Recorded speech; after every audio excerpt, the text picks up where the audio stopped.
नए इन्वेस्टर के लिए आप क्या कहना चाहोगे सर? कंपाउंडिंग का सबसे ज़्यादा बेनिफिट आपको टाइम से मिलेगा, तो time is very important in the market. Then जी का जो एटीट्यूड है वो रिस्क टेकिंग एबिलिटी थोड़ा ज़्यादा है। और खास करके जो जेंजी होते हैं ना, ये सर हमने ये देखा है कि इन्वेस्टिंग अपना रोक नहीं रहे हैं, वो लोग कंटिन्यू ऐसा भी कर रहे हैं। बिल्कुल। सर जब 2024 में मार्केट जब बहुत अच्छा चल रहा था, हर कोई बोल रहा था कि भाई इंडिया ग्रोथ स्टोरी बहुत अच्छा है, हम अमृत काल में है, 1947 में हम, और हमारा इकोनॉमी शायद थर्ड पोजीशन पे पहुंच जाएगा। ऐसे जेंजी होते हैं ना, ये सर हमने ये देखा है कि इन्वेस्टिंग अपना रोक नहीं रहे हैं, वो लोग कंटिन्यू ऐसा भी कर रहे हैं। बिल्कुल। अगले 3-4 साल जो इंडिया के लिए ऐसा कौन सा सेक्टर या थीम जो हो सकता है कि बहुत अच्छा एक आउट परफॉर्म कर सके, कौन सा थीम या सेक्टर आपको लगता है?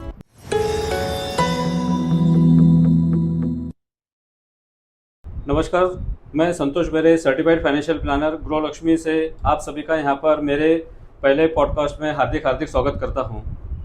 आज हमारे बीच फाइनेंशियल इंडस्ट्री के लीडर और काफ़ी एक्सपीरियंस पर्सन मिस्टर प्रसन्ना पाठक सर हमारे साथ उपस्थित है। सर, आपका इस पॉडकास्ट में मैं दिल की गहराइयों से हार्दिक स्वागत करता हूँ। Thank you sir. Prasanna sir के बारे में अगर मैं बताऊँ तो इन्हें तकरीबन 25 साल का एक रिच एक्सपीरियंस है और इन्होंने अपने करियर की शुरुआत HLL से की और इसके बाद SP जैन से MBA और CFA का क्वालिफिकेशन हासिल किया है। इन्होंने Franklin Templeton, UTI mutual fund, India first life insurance जैसी रेप्यूटेड इंस्टीट्यूशन में महत्वपूर्ण लीडरशिप की भूमिका निभाई है।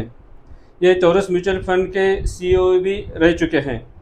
इसके अलावा भारत वैल्यू फंड में मैनेजिंग पार्टनर के रूप में इन्होंने लगभग 8,500 करोड़ के प्राइवेट इक्विटी असेट मैनेज करने का भी अनुभव रखते हैं और currently they are serving as the deputy CEO of the wealth mutual fund company. तो सर पर्सनली ये मेरे लिए तो सही में एक नया एक्सपीरियंस होने वाला है और पहला पॉडकास्ट एक लॉन्ग पॉडकास्ट होने जा रहा है, तो आपके साथ में मुझे भी बहुत कुछ सीखने मिलेगा। तो thanks a lot for having me in your first podcast. यानी आपने पहले पॉडकास्ट में मेरे को चूज़ किया, it is like a pleasure for me. Thanks a lot. तो सर अभी जो मार्केट का जो साइकिल चल रहा है, हम लोग देखते हैं कि बियर मार्केट, बुल मार्केट, ये सब चीज़ें, और ये सब आपने कई एक्सपीरियंस किए हैं। तो आज मार्केट के जिस हिसाब से कंडीशन है, वैल्यूएशन है, तो अगर आप इसके ऊपर में कुछ नज़र डालेंगे तो क्या आपको लगता है अभी? हाँ जी। तो देखो, करंट मार्केट सिचुएशन अगर आप देखोगे तो निगेटिविटी या फिर निगेटिव न्यूज़ फ्लोज काफ़ी ज़्यादा है, राइट, करंट मार्केट के सिनारियो में। एंड ऑब्वियसली आई थिंक वैसे देखोगे तो I think we have underperformed the global markets by significant amount. तो हमारा अंडर परफॉर्मेंस भी अभी काफ़ी टाइम से अंडर परफॉर्मेंस भी हो गया है, ठीक है। एंड अगर देखोगे कि इसका शुरुआत कहाँ से हुआ था, तो 2024 से इसका शुरुआत हुआ था। एंड वहाँ से अपने valuations were at the peak, वहाँ पे ऑलमोस्ट 25-26 टाइम्स अगर आप निफ्टी की बात करोगे तो 2 साल का ऑलमोस्ट हमने अभी कंसोलिडेशन देखा हुआ है ये मार्केट में। सो वैल्यूएशंस वहाँ से अभी ऑलमोस्ट 18 टाइम्स 1 ईयर फॉरवर्ड पे आ गए। तो वैल्यूएशंस हैज़ करेक्टेड सिग्निफिकेंटली। 2-2.5 साल का हमने एक फेज़ भी, हमने जो कंसोलिडेशन फेज़ है वो भी तय किया है। और 21 से 24 अगर हमने रिटर्न्स के CAGR देखोगे, specially mid and small caps में, तो ऑलमोस्ट 25-30% के CAGR हमने करे हैं। तो लॉन्ग टर्म जो हमारा एवरेज होता है कभी भी इक्विटी मार्केट, एक्सेसेस क्रिएट कर चुके थे, तो लास्ट 2-2.5 साल में वो एक्सेसेस हम कम करने में it has helped us in reducing those excesses on the valuation front significantly. So वो एक मेरे को लग रहा है कि वो एक टाइम पीरियड हो गया है। एंड ऑब्वियसली जो हमारा GDP, नॉमिनल GDP 13% पे होता था, अभी अराउंड 10% पे आ गया है। तो क्योंकि growth again has come down, तो मेरे को लग रहा है वो जो डी रेटिंग होना था वो भी है। एंड जो ग्लोबल FIS का वगैरह जो मनी आउटफ्लो हुआ है, तो वो भी हमने देखा है कि काफ़ी मनी आउटफ्लो हुआ है। तो उसका रीज़न यही था कि हम एक तो एक्सपेंसिव थे and growth had also come down. तो अभी लास्ट 2-3 क्वार्टर से एटलीस्ट ग्रोथ बॉटम आउट हुआ है और वहाँ से स्लाइट पिकअप होने के आसार नज़र आ रहे थे, बट बीच में ट्रम्प टैरिफ आ गया, फिर ईरान वार हो गया, अभी एक क्रूड शॉक आ गया है। सो आई थिंक काफ़ी सारी चीज़ें जो अलग अलग व्हील्स होते हैं ग्रोथ के, एक तो गवर्नमेंट एक्सपेंडिचर होता है, कंजम्पशन होता है एंड कैपेक्स होता है, ठीक है।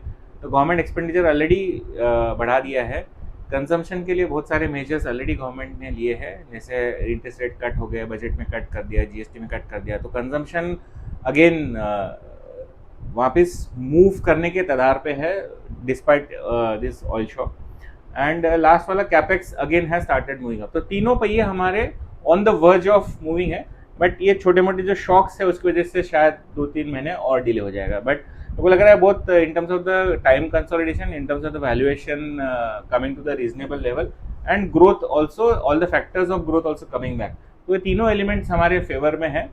जब ये शॉक जो भी शॉक्स वगैरह है वो सब टेम्परेरी इवेंट्स है, ठीक है। मार्केट हमेशा फ्यूचर लुकिंग होता है, तो वो मेरे ख्याल से at some point in time वो भी डिस्काउंट करना चालू करेंगे। एंड ग्लोबल के हिसाब से हमने काफ़ी अंडर परफॉर्म किया है, तो वो एक एंगल से भी मेरे को लग रहा है कि ये 4-5 एलिमेंट्स है जहाँ पे सारे जो पॉजिटिविटी को टिक करते हैं, तो प्रोबेबिलिटी है कि नेक्स्ट 1-2 साल में यहाँ से रिटर्न्स अच्छे बन सकते हैं इंडियन मार्केट्स में। ग्रेट। तो सर जैसे कि रिटर्न्स अच्छे बन सकते हैं, लेकिन हमने ये देखा है कि जो नए इन्वेस्टर आते हैं अपना एसआईपी शुरू तो करते हैं जब मार्केट वैल्यूएशन जब अच्छे होते हैं, हाँ जी। और फिर बाद में जब ये मार्केट जब नीचे आ जाता है, गिर जाता है, तो वो अपने एसआईपी रोक देते हैं। तो नए इन्वेस्टर के लिए आप क्या कहना चाहोगे सर? हाँ, तो आई थिंक जैसे एक होता है ना कि जैसे इन्वेस्टमेंट का सबसे बड़ा अजूबा जो हम बोलते हैं वो कंपाउंडिंग है, ठीक है। Time spend in the market is more important. So ये जो एसआईपी वाला फ्लो है वो तो आप ऑन एन एवरेज अगर हम देखोगे तो इनिशियली एवरेज इन्वेस्टर का होल्डिंग पीरियड 1-1.5 साल होता था। एसआईपी की वजह से अभी वो ऑलमोस्ट 2.5-3 साल की तरफ जा रहा है, ठीक है, बट वो अभी भी कम है, ठीक है। अगर आपको एक साइकिल भी खेलनी है तो कम से कम आपका 4 to 5 years का मिनिमम होल्डिंग पीरियड होना चाहिए। तो एसआईपी क्या कर रहा है, डिसिप्लिन लोगों में बढ़ा रहा है, तो वो एक अच्छी चीज़ है। तो मैं तो यही गुजारिश करूँगा कि एसआईपी से आप बाहर निकलने का कोई, क्योंकि अल्टीमेटली मार्केट साइक्लिकल होते हैं, ठीक है। आपको 1 या 2 साइकिल मिनिमम रखने चाहिए to get the maximum out of the market. तो वो एसआईपी आप बनाइए रखिए। और 2 और इम्पोर्टेंट पॉइंट्स इसमें है, एक तो जैसे कंपाउंडिंग वाला इफेक्ट है, तो कंपाउंडिंग का सबसे ज़्यादा बेनिफिट आपको टाइम से मिलेगा, तो time is very important in the market. दूसरी चीज़ है asset allocation is very important. And तीसरा जो है कि हम सबको ये जानना बहुत जरूरी है कि अल्टीमेटली मार्केट्स आर साइक्लिकल। तो इक्विटी एसेट क्लास ऐसा है कि जो उसमें वोलेटिलिटी रहेगी, तो आपका जो एक्सपेक्टेशन है एंड बिहेवियर आपको उस लाइन में ट्यून करना है। तो ये आप एफडी नहीं है कि आपको स्टेबल रिटर्न्स मिलेंगे, रिटर्न्स आपको हमेशा बम्पी मिलेंगे और सिक्लिकल होते हैं रिटर्न्स। तो आपका मैक्सिमम रिटर्न आपको 1 या 2 महीने में ही निकल जाएंगे, ठीक है। तो आप 1-8 साल कुछ नहीं होगा, 2 महीने में 20% रिटर्न आपके आ सकते हैं। तो हमेशा बम्पी चंकी रिटर्न्स होते हैं, तो इसके लिए आप बने रहिए, मार्केट में बने रहना चाहिए। Time spend in the market is more important. Compounding का आप टोटल बेनिफिट इसमें लेना चाहिए आप इन्वेस्टर्स को। और होल्डिंग पीरियड जो 1-1.5 साल से अभी 2-2.5 साल हुआ है, वो हमको ऑलमोस्ट 3.5-4 साल 5 साल तक लेके जाना है। करेक्ट। तो सर ये जो अभी हम लोग देख रहे हैं कि इंडिया में जो इन्वेस्टिंग का जो कल्चर है जो लोगों में अभी बढ़ता जा रहा है, तो इसके बारे में आप क्या कहना चाहोगे? सो एक बहुत अच्छा चेंज आया है मेरे हिसाब से ना, काफ़ी अच्छा चेंज आया है, क्योंकि हम लोग अभी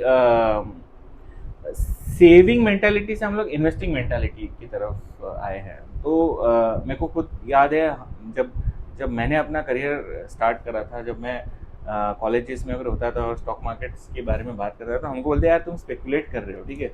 इसको स्पेकुलेशन के एंगल से देखते थे।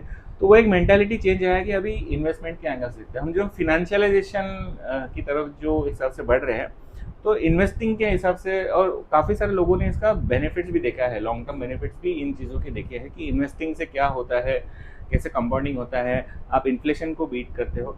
तो that is a very structural change in the mindset of investors which is happening, तो it is good for the general public. और जो हम सेवर्स से जो इन्वेस्टर्स बन रहे हैं, जो फिनेंशियलाइजेशन की तरफ जा रहे हैं, तो it is a welcome change and that is the change that we have seen in most of the developed economies also. So we are gradually moving towards that change.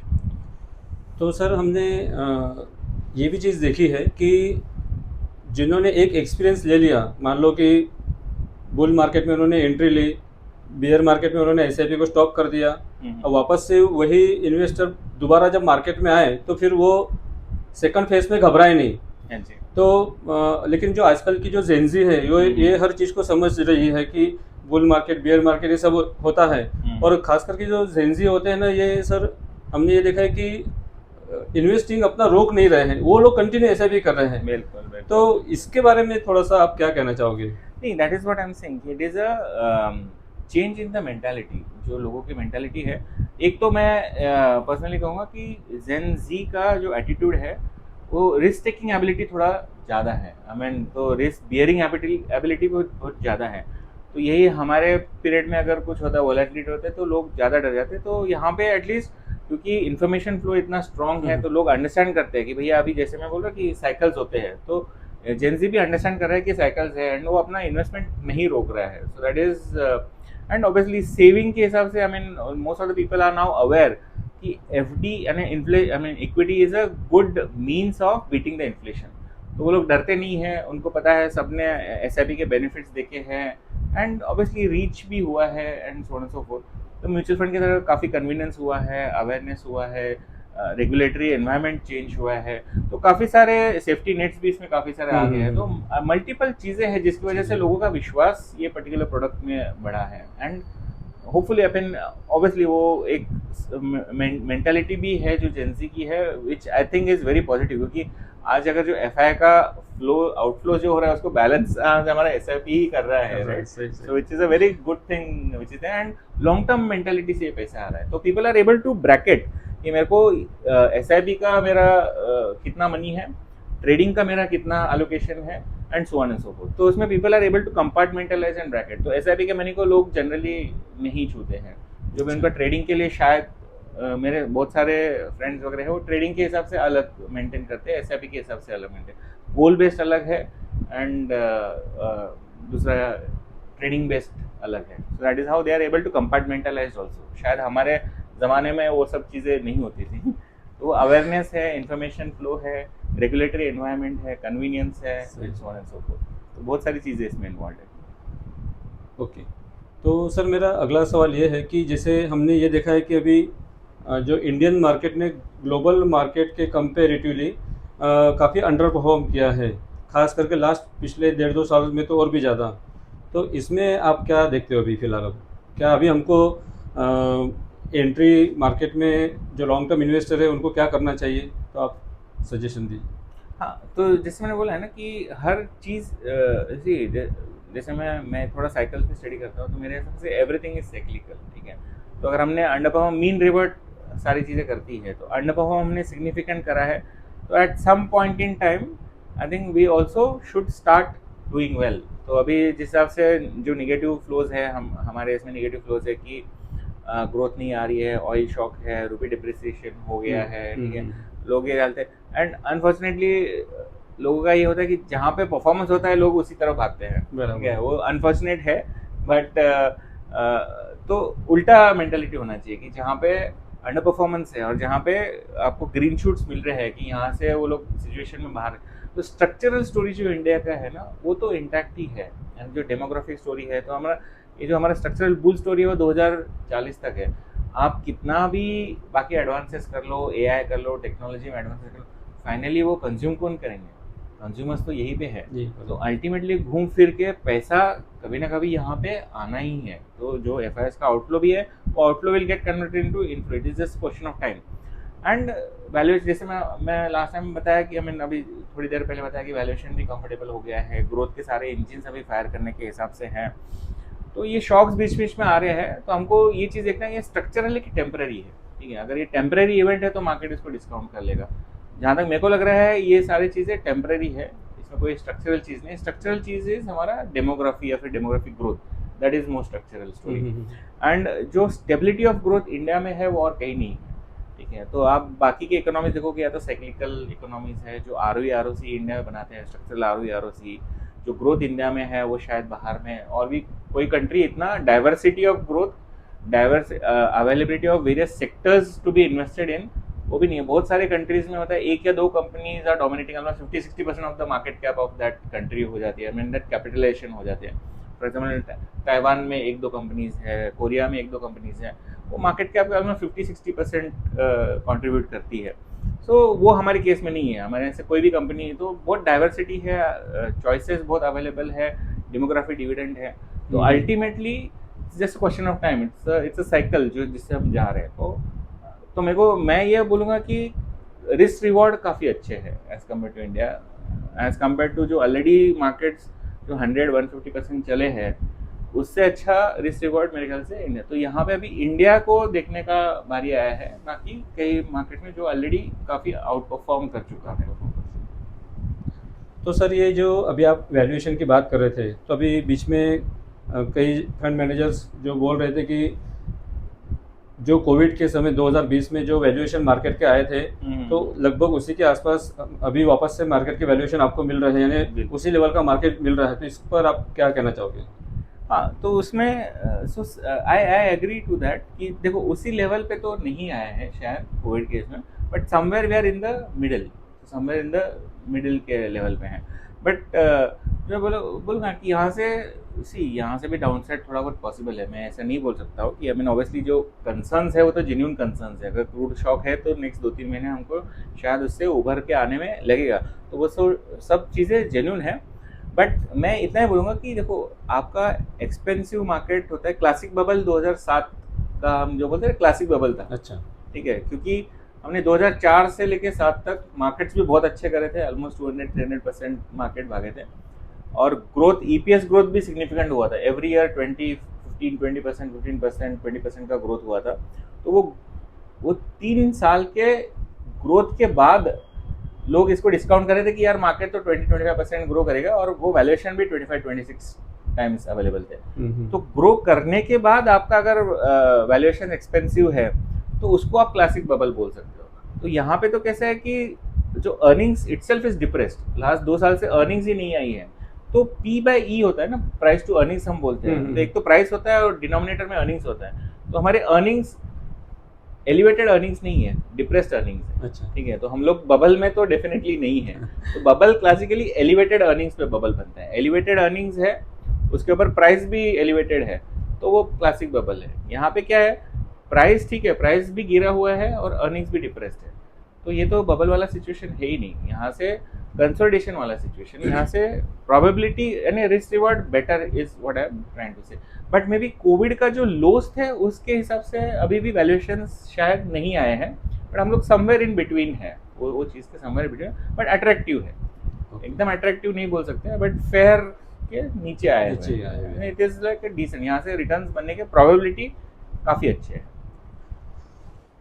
Sir जब 2024 में मार्केट जब बहुत अच्छा चल रहा था, हर कोई बोल रहा था कि भाई इंडिया ग्रोथ स्टोरी बहुत अच्छा है, हम अमृत काल में है, 1947 में हम, और हमारा इकोनॉमी शायद 3rd पोजीशन पे पहुंच जाएगा, ऐसी सब बातें हो रही थी। हाँ जी, हाँ जी। लेकिन जब ये पिछले 1.5 साल में टैरिफ का अनाउंस हुआ, देन उसके बाद में फिर अभी ईरान इजराइल का वॉर हुआ, तो मार्केट नीचे आ गया, तो फिर अब लोग नेगेटिव बात करने लगते हैं कि अरे अब तो यहाँ से मार्केट और नीचे जाएगा, यहाँ पे तो हमारे को तो ऑयल ही नहीं मिल रहा, हमारे पास तो एनर्जी उतना नहीं है। तो आप इंडिया स्टोरी को लॉन्ग टर्म में कैसा देखते हो? हाँ, तो इंडिया स्टोरी देखो, ये सब चीज़ें जो है ये जैसे मैं बोला कि सिक्लिकल इन नेचर है। तो 24 में जिस हिसाब से यूफोरिया था, ठीक है, तो वो भी एक एक्सट्रीम एंड है, और अभी का जो हम सिचुएशन में देख रहे हैं कि यार जिस हिसाब से न्यूज़ फ्लोज अभी आ रहे हैं, जिस हिसाब से निगेटिविटी अभी बनी हुई है, वो भी एक एक्सट्रीम सिचुएशन है। ठीक है, तो ये दोनों एक्सट्रीम सिचुएशन ज़्यादातर लास्ट नहीं कर सकती है। तो यहाँ पे रिस्क रिवॉर्ड फेवरेबल है, वहाँ पे रिस्क रिवॉर्ड फेवरेबल नहीं था। 2024 में देखोगे वैल्यूएशन वाइज जिस हिसाब से स्टॉक प्राइसेस चले थे, तो रिस्क रिवॉर्ड फेवरेबल, यहाँ पे रिस्क रिवॉर्ड फेवरेबल है। और जो हम बात कर रहे थे, हम जब भी बात कर रहे थे तो हम हमेशा 2047 की बात कर रहे थे, राइट? 2026 की बात नहीं कर रहे थे। तो उसमें और कभी भी ऐसा स्ट्रेट लाइन में कभी भी कोई होता नहीं है। तो मार्केट मूवमेंट्स हमेशा सिक्लिकल होते हैं, जाएंगे ऊपर, करेक्शन आएंगे, तो we are in one of those correction के टाइम पीरियड में है। तो अब हिस्ट्री से जाके देख लीजिए, कभी भी ऐसा स्ट्रेट लाइन में कभी कोई चीज़ नहीं जाती है, उसमें करेक्शंस होते हैं, and that is what the journey is. So trajectory हमको क्लियर है। 2040 जो डेमोग्राफिक डिविडेंड जो हम बोल रहे हैं ना, 2040-42 तक रहेगा। इसके लिए हम लोग बोल रहे हैं कि मार्केट हमारा शायद अच्छा ही करेगा। तो ट्रैजेक्टरी अपनी ऊपर है, ट्रेजेक्टरी स्ट्रेट लाइन में नहीं है, उसमें बीच बीच में बम्प्स आते रहेंगे, and we are one of those bumps is currently we are facing. तो हमको देखना है कि ये स्ट्रक्चरल चेंजेस है कि ये short term short lived changes है। तो मेरे को लग रहा है ये टेम्परेरी चेंजेस है। तो यहाँ से हम लोग उभर के ऊपर आएंगे, डेफिनेटली आना चाहिए। रिस्क रिवॉर्ड अच्छा है इस बार। तो जो भी मार्केट की करंट सिचुएशन है, तो उसमें आपको अभी फियर दिख रहा है या इन्वेस्टर के लिए लॉन्ग टर्म में अपॉर्चुनिटीज दिख रही है? नहीं, मेरे को तो अपॉर्चुनिटी लग रही है, ठीक है। तो कंसर्न्स जेन्युइन है, जो मैं बोलूँगा कंसर्न्स जेन्युइन है। तो ऐसा नहीं है कि हमें प्रॉब्लम्स है, बट हम हमेशा प्रॉब्लम्स से ही ऊपर आए हैं। जब भी प्रॉब्लम्स हुए हैं तब हमने मैक्सिमम जो डिसीजंस लिए हैं वो अच्छे डिसीजन लिए और वहाँ से हम लोग उभर के ऊपर आए हैं। So we are going through one of those issues currently, and obviously government अगर चाहे तो क्या है, डॉलर बॉन्ड्स इशू करके कभी भी can come out of that problem, right. But government is thinking, और जो चीज़ एक्चुअली देखा जाएंगे तो इंडिया में बहुत सारे कंट्रीज में तो पेट्रोल प्राइसेस ऑलरेडी बढ़ा दिए हैं, हाँ। ठीक है। बहुत सारे कंट्रीज में वर्क फ्रॉम होम भी अनाउंस कर लिया है, ठीक है।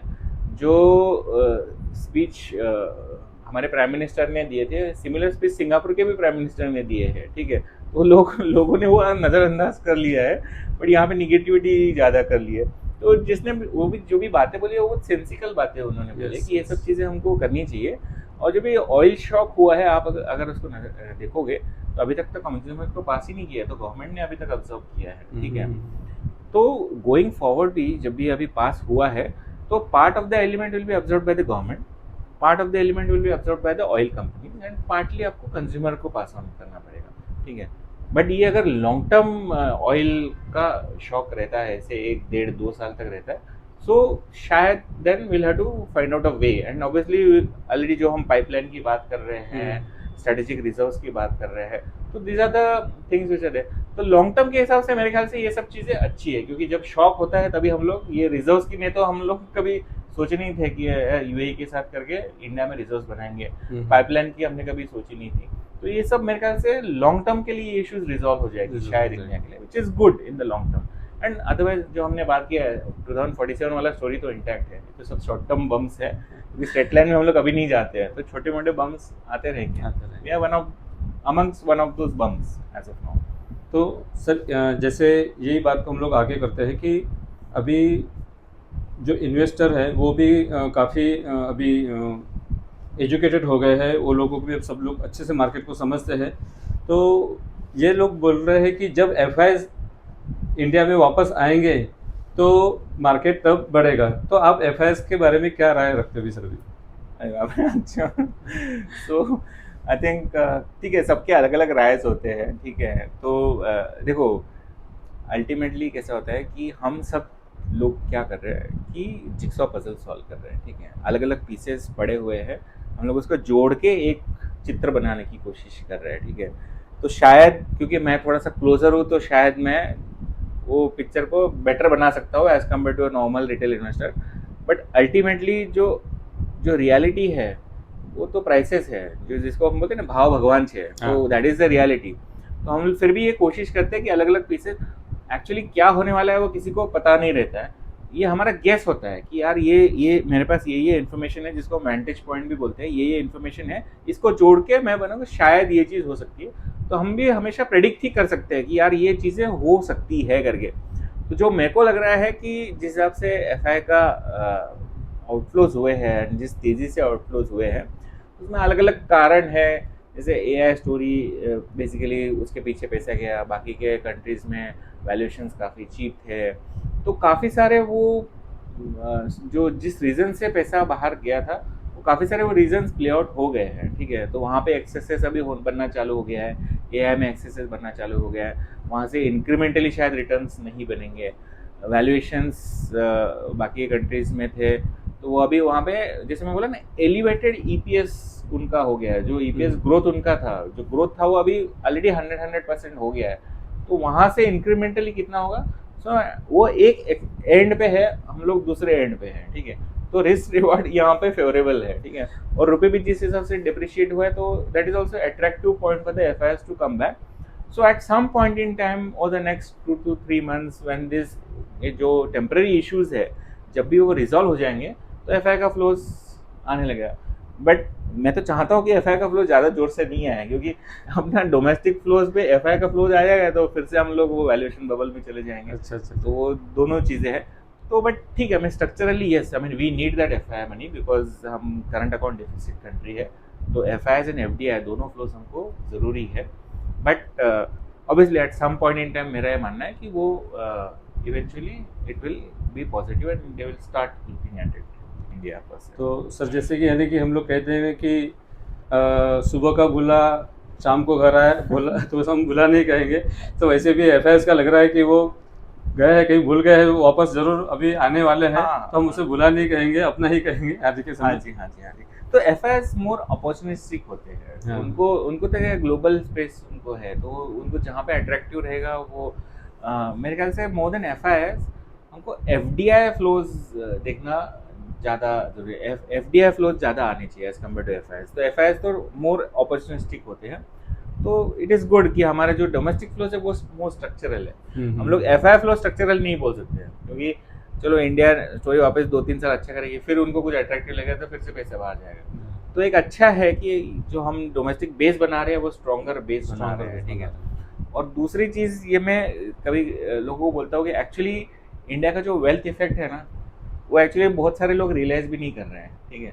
तो यहाँ पे हाउस होल्ड्स के पास ऑलमोस्ट 30,000 टन का गोल्ड पड़ा हुआ है, ठीक है, और वो गोल्ड के भाव 200% ऊपर गए। रियल इस्टेट जो है, लोगों के एसेट एलोकेशन में क्या होता है, बेसिकली रियल इस्टेट होता है, गोल्ड होता है, एफडी होता है, इक्विटी होता है, ठीक है। तो gold has done well, real estate has done well, ठीक है। स्पेशली छोटे शहरों में अगर देखो रियल इस्टेट काफ़ी अच्छा कर रहा है, एफडी स्टेबल है। बट जो अपना 1/4 है, आई मीन मैं एवरेज बोल रहा हूँ, कुछ लोगों का शायद इक्विटी सिग्निफिकेंट हाई होगा, बट ऑन एन एवरेज जो 1/4 एसेट क्लास है उसका 10% ऊपर नीचे में हम लोग ज़्यादा ध्यान देते हैं। बट जो वेल्थ इफेक्ट जो ओवरऑल हुआ है इंडिया का, वो काफ़ी सिग्निफिकेंट वेल्थ इफेक्ट है। एंड मेरे को लग रहा है हम लोग काफ़ी ठीक ठाक पोजीशन में है। जितना नैरेटिव है शायद उतना ग्राउंड लेवल पे नहीं है। Yes, there is a problem, I am not denying कि there is no problem, there is a problem, but I think we are relative basis पे we are very very well placed. On a relative basis पे I think we are much better as compare to many other economies. Okay sir, अभी जो अगले 3-4 साल जो India के लिए ऐसा कौन सा सेक्टर या थीम जो हो सकता है कि बहुत अच्छा एक आउट परफॉर्म कर सके, कौन सा थीम या सेक्टर आपको लगता है? हाँ जी, तो नेक्स्ट 4-5 साल के हिसाब से मैं जो मुझे लगता है, आई थिंक वेरी स्ट्रक्चरल जो है वो पावर एक चीज़ है, बहुत स्ट्रक्चरल है। तो आप देखिए ऑलमोस्ट 50-60% लोगों के घरों में पावर लास्ट में भी 7-8 साल में गया है, ठीक है। तो वो जब यूज़ करना चालू करेंगे तो मे बी बल्ब यूज़ करेंगे, ट्यूबलाइट यूज़ करेंगे, फ़ैन यूज़ करेंगे, फिर कूलर, फ्रिज एंड ऐसे सब चीज़ें चालू, तो उनका जो यूसेज है वो मल्टीफोल्ड बढ़ने वाला है, ठीक है। तो अगर 50-60% का यूसेज अगर 3x 4x होने वाला है नेक्स्ट 4%, तो शायद उतना कैपेसिटीज़ हम लोग के पास अभी नहीं है। और पावर में कैपेसिटी बनाने में आपको 5-5 6-6 साल लगते हैं, ठीक है। तो एक डिमांड सप्लाई मिसमैच एक मेरे को क्लियरली दिख रहा है, ठीक है। दूसरी चीज़ है कि जब हम डेटा सेंटर्स वगैरह की बात करते हैं तो that itself is a power guzzler. तो हम लोग इतना डेटा सेंटर्स वगैरह की बात कर रहे हैं, तो वो पावर, तो मेरे को लग रहा है कि वो डिमांड सप्लाई मिसमैच की वजह से काफ़ी सारा कैपेक्स ये सेक्टर में जाएगा, काफ़ी सारा अपॉर्चुनिटीज़ नेक्स्ट 4-5 साल में ये सेक्टर में आ रहे हैं। तो power is something that I am really bullish on. दूसरा जो सेक्टर मेरे को लग रहा है, जो बेसिकली पेरिनियल सेक्टर है, जो हेल्थ केयर लग रहा है, जो हॉस्पिटल्स वगैरह है, जिस हिसाब से आज भी पेनिट्रेशन है, आज भी जो रिक्वायरमेंट है लाइफस्टाइल डिजीजेस और वो सब कैटर करने की जो रिक्वायरमेंट है, तो मेरे को लग रहा है कि उसमें काफ़ी सारे डिमांड सप्लाई मिसमैचेस है। तो health care is something that I am very very bullish on going forward. तीसरा इंपॉर्टेंट सेक्टर जो मेरे को लग रहा है जहाँ पे अच्छा पैसा बन सकता है, which is like data centre and semiconductor itself, जिसको गवर्नमेंट ने ऑलरेडी 20 ईयर का टैक्स हॉलीडे दिया है। तो जैसे हमने देखा है कि रिन्यूएबल्स में 7-8 साल पहले जब टैक्स हॉलीडे दिया था, तो हमने देखा कि रिन्यूएबल्स में कितना बड़ा ग्रोथ आया था। तो सिमिलर अभी ये सेगमेंट में अभी टैक्स हॉलीडे दिया है, तो ये सेगमेंट को बहुत एक्टिवली देखना चाहिए। चौथा obviously defence is one thing जो मेरे को लग रहा है कि यार, बट वो इसमें वैल्यूएशन में मैं कंफर्टेबल नहीं हूँ as of now, but long term के हिसाब से आप देख सकते हैं कुछ कंपनीज इसमें एनालाइज कर सकते हैं कि जिनका लॉन्ग टर्म के हिसाब से वो बड़ा अपॉर्चुनिटी बन सकता है। तो defence is one important sector. तो ये कुछ सेक्टर्स है जहाँ पे मैं एज ऑफ डेट बुलिश हूँ। ऑब्वियसली फिनेंशियल स्पेशली अगर मैं देखूँगा तो कैपिटल मार्केट से रिलेटेड जो भी चीज़ें हैं वो एक मेरे को काफ़ी इंटरेस्टिंग लगते हैं। तो these are the ones that मेरे को लग रहा है कि 4-5 साल ये सब सेगमेंट्स में देखने चाहिए हमको। एंड एक जो मेरा जो जो लगता है कि जो हार्ड एसेट्स है वो मेरे को लग रहा है एक सुपर साइकिल में है, जिसमें सारी कमोडिटीज़ आ गई, जिसमें आ गया स्टील हो गया, कॉपर हो गया, एल्यूमिनियम हो गया। जिस हिसाब से अगर पूरा दुनिया में अगर मैन्युफैक्चरिंग बेसिस बनाने की बात हो रही है, जैसे यूएस में बोल रहे हैं कि मेरे को मैन्युफैक्चरिंग इकोनॉमी बननी है, जापान को भी वही करना है, यूरोप को भी वही करना है, इंडिया भी बोल रहे हैं कि manufacturing as a percentage of GDP मेरे को 15-16% से 20-25% तक लेके जाना है। तो मैन्युफैक्चरिंग के लिए क्या लगता है? लैंड लगेगा, स्टील स्ट्रक्चर्स लगेंगे, एल्यूमिनियम लगेगा, कॉपर लगेगा। तो अगर सब जगह पे, और ये जो भी वॉर वगैरह है उसके बाद रीबिल्डिंग भी करना पड़ेगा, तो भी वापस यही सब चीज़ें लगेंगी। एंड जिस हिसाब से मिस्ट्रस्ट बन रहा है एक दूसरे के इसमें, तो लोग उसको ज़्यादा अपने पास इन्वेंट्री भी बना के रखने की कोशिश करें, क्योंकि सप्लाई चेन कभी भी डिस्टर्ब हो सकता है। तो ये दोनों चीज़ों से मेरे को लग रहा है कि अगेन डिमांड सप्लाई मिसमैच ये सेगमेंट में है। नेक्स्ट 4-5 साल के लिए ये एक सेगमेंट भी अच्छा लग रहा है, apart from the other sectors that I have already talked about. Okay. और सर जैसे अभी कोई रिटेल इन्वेस्टर है तो म्यूचुअल फंड के माध्यम से एक अपना पोर्टफोलियो बनाना चाहता है, तो उसे प्रॉपर असेट एलोकेशन करना चाहिए, या फिर अभी जो सेक्टर अगर ज़्यादा बूम करने वाला वहाँ पर एलोकेशन ज़्यादा करना चाहिए, तो क्या कहोगे आप सर इसमें? नहीं, उसमें बहुत सारी चीज़ें डिपेंड करती है कि इन्वेस्टर का क्या एज है, उसके क्या गोल्स हैं, उसका क्या रिस्क एपेटाइट है। तो it is a very customized kind of a thing that जैसे advisors like you are more capable of doing that, क्योंकि आपका मेन चीज़ यही है कि इन्वेस्टर को समझना, उसके एक्सपेक्टेशन को समझना, उसके बिहेवियर को समझना, ठीक है। तो एक्सपेक्टेशन एंड बिहेवियर मैनेज करना is a main job of जैसे डिस्ट्रीब्यूटर्स एंड एडवाइजर्स, ठीक है। वो पूरा अभी चेंज हो गया, राइट। रिटर्न सेकेंडरी हो गया, अभी एक्सपेक्टेशन एंड बिहेवियर प्राइमरी हो गया। तो बट जिससे मेरे को जो मेरा जो मानना है नेक्स्ट 4-5 साल आई थिंक थोड़ा सा वोलेटिलिटी ज़्यादा रहेगी ग्लोबली। तो जो मेरा मानना है कि आपके पोर्टफोलियो में, मैं एक जनरल इन्वेस्टर की बात कर रहा हूँ, नॉर्मल 25-30 ईयर्स का नॉर्मल रिस्क एपेटाइट वाला, तो उसको 2-3 प्रोडक्ट्स ऐसे होने चाहिए जो आपका इनहेरेंटली वोलेटिलिटी कम करने वाले प्रोडक्ट्स होने चाहिए। तो इसमें सबसे इंपॉर्टेंट आता है मल्टी एसेट फंड, ठीक है। मल्टी एसेट कैसे वोलेटिलिटी कम करता है? It reduces volatility by investing in various asset classes which are uncorrelated, ठीक है। मैं यहाँ पे अंडरलाइन कर रहा हूँ अनकोरिलेटेड, ठीक है। अनकोरिलेटेड होने से आपको वोलेटिलिटी कम करता है। फॉर एग्जाम्पल इक्विटी है और डेट है, कोरिलेशन बहुत कम है। गोल्ड एक ऐसा एलिमेंट है जिसका कोरिलेशन ऑलमोस्ट जीरो है। इक्विटी और डेट में कुछ भी हो जाए, गोल्ड अपना अलग से चाल चले। तो ये तीनों अनकोरिलेटेड एसेट्स होने से आपका वोलेटिलिटी कम हो जाता है। दूसरा आपका फंड हो गया जैसे बैलेंस एडवांटेज फंड हो गया, ठीक है। विद इन इक्विटी आपका वोलेटिलिटी कम करता है कि जब वैल्यूएशंस ज़्यादा हो गए हैं, जब बबल हो गया है, तो अलग अलग पैरामीटर्स पे आप इक्विटी एलोकेशन कम करते हो, फिक्स इनकम में आता है, तो अगेन वो वोलेटिलिटी कम कर सकता है। तो ये 2 प्रोडक्ट्स हो गए।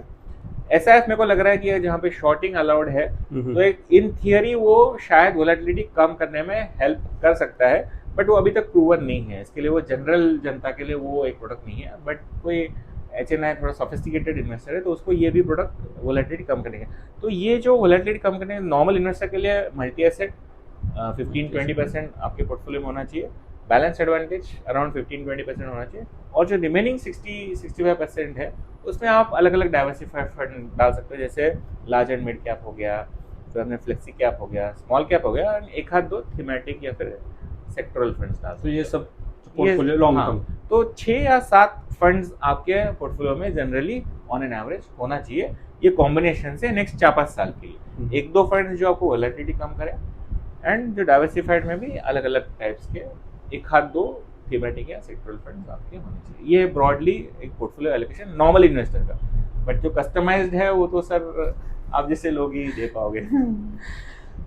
तो सर जैसे ये पोर्टफोलियो जब लोग डाइवर्सिफाइड करते हैं तो बाद में फिर सबसे आता है कि रिटर्न चेसिंग को फोकस करना चाहिए, या जो गोल बेस्ड जैसे कि बच्चों का एजुकेशन है, रिटायरमेंट प्लानिंग है, या घर खरीदना है किसी को, तो फोकस कहाँ पे रखना चाहिए, रिटर्न चेस पे या गोल बेस पर?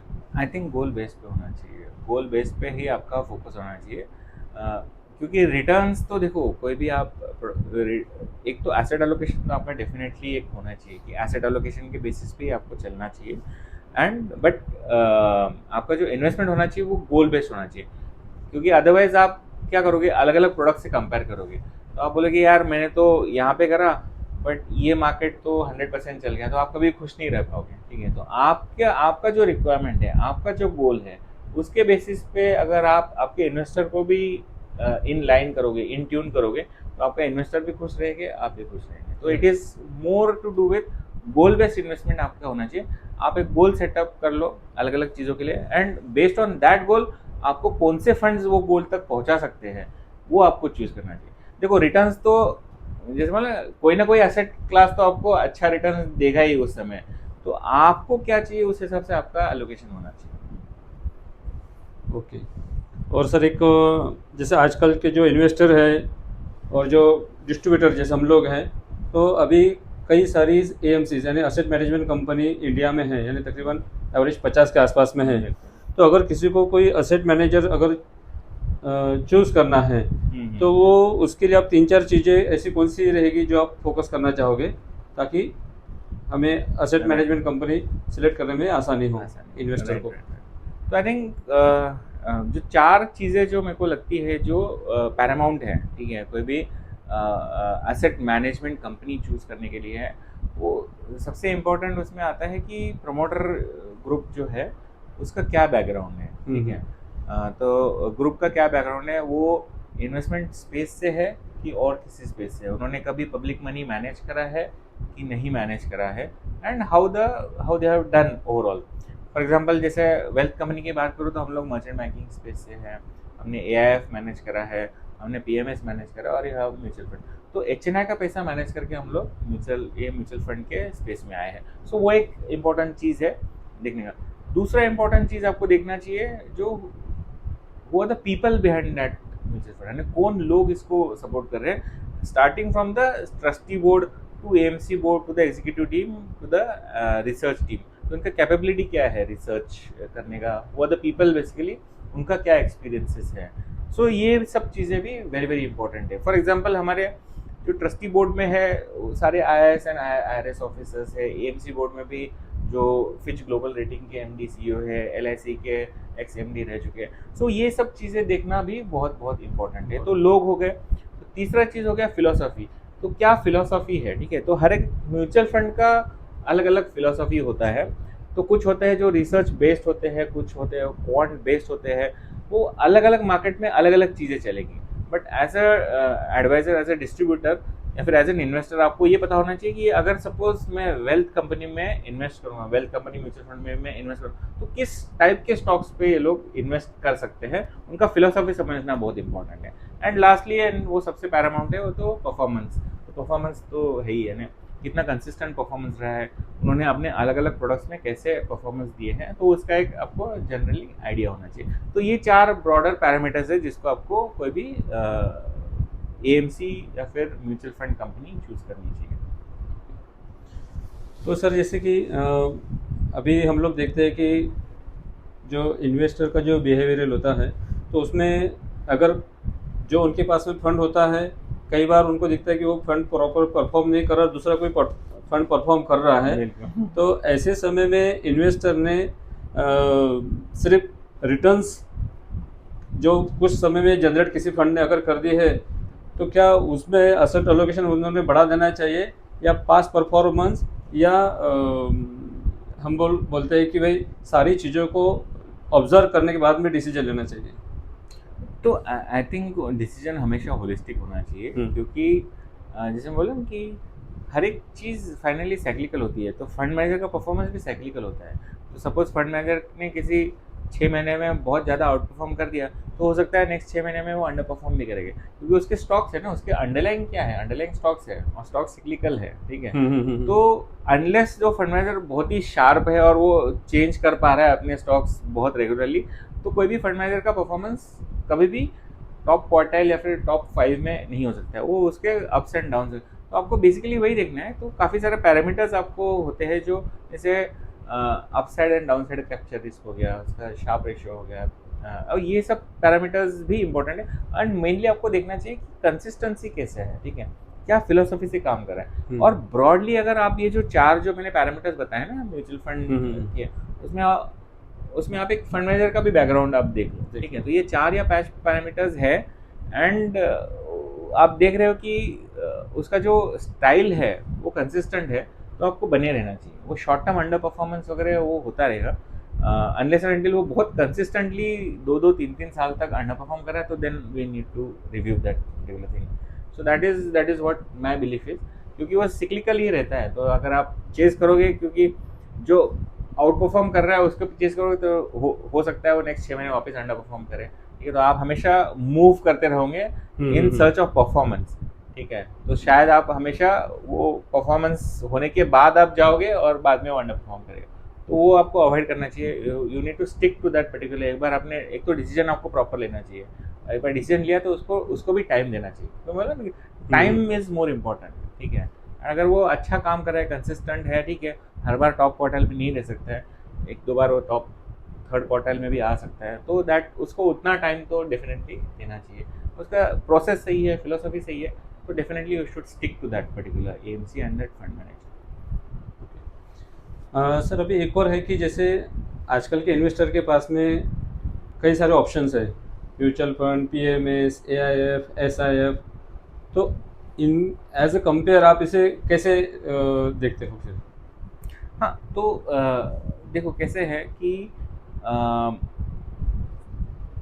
जैसे म्यूचुअल फंड है वो एक पर्टिकुलर टाइप ऑफ इन्वेस्टर के लिए है, ठीक है। AIF is for a particular type of investor, PMS is for a particular type of investor. तो इसमें डिस्टिंक्शन क्या है कि जो पीएमएस है it is more of a customized portfolio है, जहाँ पे आपके on an average 20 to 30 stocks ही रहेंगे, ठीक है। उसमें हो सकता है कि इन्वेस्टर का रिस्क एपेटाइट ज़्यादा होना चाहिए, ठीक है। रिस्क एपेटाइट अगर रिस्क ज़्यादा है तो रिटर्न्स भी शायद ज़्यादा आएंगे। सो दैट इज़, एंड उसमें ऑब्वियसली 50 लाख एंड अबव वाले इन्वेस्टर का है इन्वेस्ट कर सकते हैं। एआईएफ में दो तीन अलग अलग कैटेगरीज है।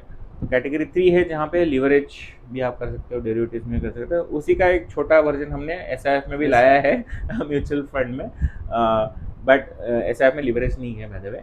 सो वो एक अलग कैटेगरी ऑफ इन्वेस्टर के लिए हो गया। फिर उसमें प्राइवेट इक्विटी वाला हो गया, जैसे अनलिस्टेड में हो गया, तो अगेन इट इज़ उसमें होल्डिंग पीरियड आपका 5 years है। तो नॉर्मल इन्वेस्टर के हिसाब से जो नॉर्मल इन्वेस्टर है, शायद वंस ही graduates to that HNI category, वो मार्केट से उसको रिस्क एपेटाइट समझ में आने लगे, थोड़ा सा पैसा बन जाए, तो ग्रेजुएट होने के लिए उसको अलग अलग प्रोडक्ट्स है। बट स्टार्टिंग लेवल पे अगर मैं मानता हूँ कि इन टर्म्स ऑफ 3-4 चीज़ें अगर आप देखोगे तो उसमें आई थिंक म्यूचुअल फंड सबसे बेस्ट प्रोडक्ट है। वो 4 चीज़ें ये है कि इन टर्म्स ऑफ अगर आप देखोगे तो रेगुलेटरी एनवायरनमेंट, तो mutual fund product is the most regulated product, ठीक है। इन टर्म्स ऑफ ट्रांसपेरेंसी, तो म्यूचुअल फंड प्रोडक्ट में बोलूँगा is the most transparent product, ठीक है। इन terms of convenience, mutual fund product is the most convenient product. आप एक क्लिक का बटन से आप इन्वेस्टमेंट कर सकते हो। ये एएफ में जाओगे आपको 10 पेपर देने पड़ेंगे, पीएमएस में जाओगे आपको सारे ट्रेड्स आपको रिपोर्ट करने हैं, तो काफ़ी इनकन्वीनियंट है। तो कन्वीनियंस में म्यूचुअल फंड आता है।